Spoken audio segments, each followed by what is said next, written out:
जब भी फिल्मी दुनिया में धर्मेंद्र और अमिताभ बच्चन को लोग याद करते हैं तो हर किसी के जुबान पे शोले मूवी याद आ जाता है। इस मूवी में वो दोनों जय और बीरू के किरदार में नजर आए थे। खैर, बीरू तो अब इस दुनिया में नहीं रहे, लेकिन उनके रोल को सालों साल तक याद किया जाएगा। जिस तरह से उन्होंने इस मूवी में दोस्ती का मिसाल दिए है, उसे दुनिया कभी नहीं भूलेगी। इस मूवी को रिलीज हुए आज 50 सालों से भी अधिक समय हो गया है, लेकिन अगर हम आज भी इस फिल्म को देखते हैं तो यादें ताजा हो जाती हैं और ऐसा लगता है कि इसे हम दोबारा से देखें। वैसे तो इस मूवी के ऊपर इतनी इंफॉर्मेशन और वीडियोस अवेलेबल है कि शायद ही ऐसी कोई बात होगी जो आप नहीं जानते होंगे। लेकिन क्या आप जानते हैं कि इस शानदार फिल्म की शूटिंग कैसे हुई थी? इसे शूट करते समय किस कैमरे का इस्तेमाल किया जाता था? अगर नहीं तो इस वीडियो को पूरा जरूर देखिएगा, क्योंकि आज की इस वीडियो में हम आप सभी को इस मूवी से जुड़े ऐसे कई सारे इंटरेस्टिंग फैक्ट्स को बताने वाले हैं जो कि इससे पहले शायद आपने कभी भी नहीं देखे होंगे।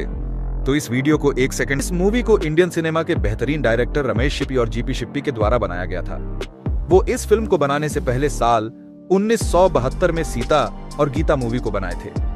उस मूवी के लीड कास्ट में धर्मेंद्र और हेमा मालिनी सहित कई कलाकार शामिल थे और इसके मैसिव सक्सेस को देखते हुए रमेश शिप्पी के पिता जीपी शिप्पी एक और बड़े फिल्म को बनाना चाहते थे जो इससे भी बड़े हिट साबित हो। इस मूवी को बनाने के करीबन 6 महीने पहले वो सलीम जावेद से मिले थे, जहां पर सलीम जावेद जी ने उन्हें इस मूवी की कहानी को बताते हुए उनसे बात किए और रमेश शिप्पी जी को इस मूवी की कहानी पसंद भी आई, जिसके बाद वो इस मूवी को बनाने के लिए राजी हो गए। और शायद आपको ये सुनकर यकीन नहीं होगा कि वह इसे बनाने से पहले 2 प्रोड्यूसर से भी रिजेक्ट हो चुके थे, लेकिन जब रमेश शिप्पी जी इस मूवी को बनाने के लिए राजी हुए तब जावेद जी को लगा कि अब उनकी मेहनत रंग लाएगी। इस मूवी की कहानी कई सारी इंग्लिश फिल्म जैसे कि दी मैग्निफिसेंट और once upon a time in west जैसी फिल्मों से इंस्पायर्ड थी। इसके कई सारे सीन जैसे कि डकैती वाले सीन को हिंदी फिल्मों से भी कॉपी करके बनाया गया था, जिसे कि आपने मूवी के अंदर देखे ही होंगे। आपको याद होगा कि इस फिल्म में एक ट्रेन को लूटा गया था जो कि असल में एक हिंदी में पहले भी दिखाया जा चुका था। इस मूवी को बनाने के लिए बीरू का किरदार तो पहले से ही फिक्स हो गया था, लेकिन जय की रोल को लेकर सभी के बीच कई सारी कंफ्यूजन थी। एक रिपोर्ट्स के मुताबिक अमिताभ बच्चन को इस मूवी में कास्ट करने से पहले वो शत्रुघ्न सिन्हा को कास्ट करना चाहते थे, लेकिन सलीम और जावेद ने साल 1973 में अमिताभ बच्चन की आई फिल्म जंजीर में उनके रोल को देखे थे और सलीम जावेद को ये यकीन था कि वो अपना रोल अच्छे तरीके से निभाएंगे, इसलिए उन्होंने इस फिल्म में जय की किरदार के लिए उन्हें सेलेक्ट कर लिए। मूवी की हिट होने के बाद खबर ये भी निकल कर आई थी कि रमेश सिप्पी ने धर्मेंद्र के कहने पर अमिताभ बच्चन को इस मूवी में काम करने का मौका दिए थे और इस बात को कुछ साल पहले धर्मेंद्र ने भी एक इंटरव्यू में बताए थे। फिल्म अभिनेता संजीव कुमार ने इसमें ठाकुर का रोल निभाए है, लेकिन उनके रोल को लेकर भी कई सारे बातें निकल कर आई थी। बताया जाता है कि डायरेक्टर रमेश सिप्पी इस रोल के लिए पहले तो दिलीप कुमार से भी बात किए थे, लेकिन दिलीप कुमार उस समय किसी और फिल्म की शूटिंग में बिजी थे, इसलिए उन्होंने इसमें काम करने से मना कर दिए, जिसके बाद संजीव कुमार को ही ठाकुर के रोल के लिए सिलेक्ट कर लिया गया। वैसे तो आज इस मूवी का हर किरदार अमर हो गया, लोग आज भी इसके किसी भी किरदार को नहीं भूले हैं। गब्बर सिंह से लेकर कालिया तक इस मूवी का हर किरदार आइकॉनिक बन गई है। वैसे गब्बर सिंह के किरदार को लेकर भी फिल्म मेकर को कई सारी कंफ्यूजन थी। एक रिपोर्ट्स के मुताबिक रमेश शिप्पी पहले तो डैनी डेंजोंगपा को गब्बर सिंह का रोल करने के लिए ऑफर दिए थे, लेकिन वो उस समय धर्मात्मा फिल्म की शूटिंग में बिजी थे, इसलिए उन्होंने इस रोल को करने से मना कर दिए, जिसके बाद अमजद खान को इस रोल के लिए सेलेक्ट कर लिया गया। इस मूवी के अंदर टोटल 7 गाने थे, जैसे कि ये दोस्ती हम नहीं तोड़ेंगे, होली के दिन दिल खिल जाते हैं, हाँ जब तक है जान, कोई हसीना और महबूबा महबूबा। अगर आज भी बॉलीवुड के कुछ क्लासिक एवरग्रीन गानों का जिक्र होता है तो इन सभी गाने को लोग जरूर ही याद किया जाता है, यहाँ तक कि इसका ये दोस्ती हम नहीं तोड़ेंगे सॉन्ग इतना ज्यादा फेमस गाना है जिसके ऊपर कई सारी रीमिक्स बन चुकी है। इन सभी गाने के लिरिक्स को इंडियन सिनेमा के बेहतरीन लिरिसिस्ट आनंद बख्शी जी ने लिखे थे और इसे गाए थे किशोर कुमार, लता मंगेशकर, मान्ना दे और आर.डी. बर्मन। वैसे दोस्तों, अगर आपने इस मूवी के गाने को सुना है तो आपको इसमें से कौन सा सॉन्ग सबसे अच्छा लगता है, हमें इस वीडियो को कमेंट में जरूर बताइएगा। वहीं अगर हम इस मूवी की शूटिंग की बात करें तो 3 अक्टूबर 1973 से इसकी एक्चुअल शूटिंग स्टार्ट हुई थी, जिसमें इसके पहले सीन को कर्नाटक के रामनगर लोकेशन पर शूट किया गया था।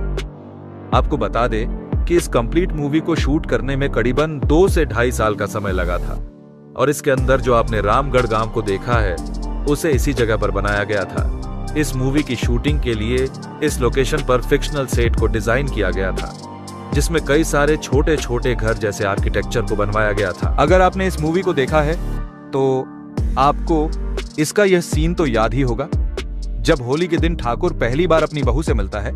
लेकिन क्या आप जानते हैं कि इस सीन को किस लोकेशन पर शूट किया गया था? जैसा कि आप इस वीडियो में देख सकते हैं कि इसी लोकेशन पर इस सीन को शूट किया गया था। यह लोकेशन बेंगलुरु शहर से कुछ ही दूरी पर स्थित है।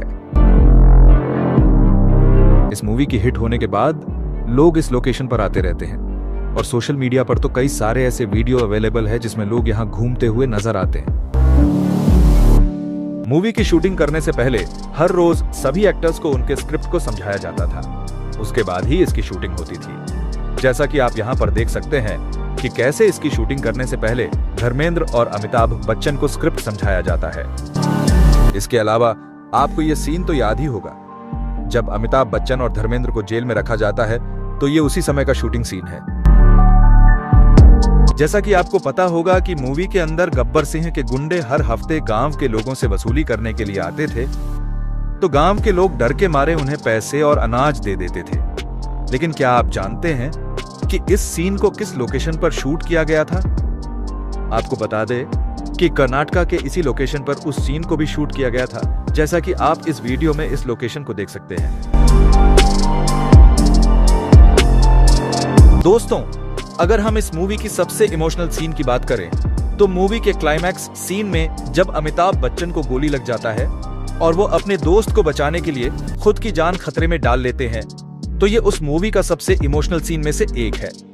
आपको याद होगा कि इस समय धर्मेंद्र और अमिताभ बच्चन एक पहाड़ी के पीछे छिपकर गब्बर सिंह के गुंडों से लड़ रहे होते हैं। तो आप यहां पर देख सकते हैं कि ये उसी समय का शूटिंग सीन है।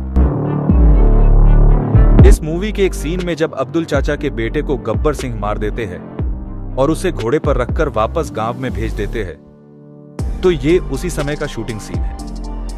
आप यहां पर देख सकते हैं कि इस सीन की शूटिंग के समय अमिताभ बच्चन और धर्मेंद्र कैसे इसकी शूटिंग करते हुए नजर आ रहे हैं। दोस्तों, इसके अलावा आपने इस मूवी की ये दोस्ती हम नहीं तोड़ेंगे सॉन्ग तो जरूर ही सुने होंगे। ये सॉन्ग सिर्फ इसी मूवी का हिट गाना नहीं है, बल्कि इंडिया की सबसे आइकॉनिक गानों में से एक है, जिसे इंडिया के बेहतरीन सिंगर किशोर कुमार ने गाए थे। और अगर आपने इस सॉन्ग को सुना है तो आपको याद होगा कि इसमें अमिताभ बच्चन और धर्मेंद्र एक गाड़ी पर बैठकर घूमते हुए नजर आते हैं। और आप यहाँ पर देख सकते हैं कि सीन की शूटिंग करते समय धर्मेंद्र और अमिताभ बच्चन को कैसे उनके शूटिंग सीक्वेल को समझाया जा रहा है। इस कंप्लीट मूवी को जब शूट कर लिया गया था, तब इसके सीडी रील की लंबाई लगभग 5478 मीटर थी, जो कि एक एवरेज फिल्मों की तुलना से कहीं ज्यादा थी। दोस्तों, इस फिल्म की पॉपुलैरिटी की आप इसी से समझ सकते हैं कि जब कुछ साल पहले अमेरिका के राष्ट्रपति डोनाल्ड ट्रंप इंडिया आए थे, तो उन्होंने इस फिल्म का जिक्र किए थे। Romance and drama and classic DLJ and शोजे। वैसे दोस्तों, अगर आपने इस मूवी को देखा है तो आपको ये मूवी कैसी लगी है, हमें इस वीडियो के कमेंट में जरूर बताइएगा। तो दोस्तों, ये थी इंडियन सिनेमा की सबसे आइकॉनिक फिल्म शोले के कुछ बिहाइंड दी सीन्स और इससे जुड़े अनेकों इंटरेस्टिंग फैक्ट्स, जो कि मैं उम्मीद करता हूं कि आपको जरूर पसंद आया होगा। और अगर आपको ये वीडियो अच्छा लगा है तो इस वीडियो को लाइक करके हमारे इस चैनल को सब्सक्राइब कर लीजिएगा, ताकि आने वाले ऐसी ही वीडियो का नोटिफिकेशन आप तक पहुंच पाए।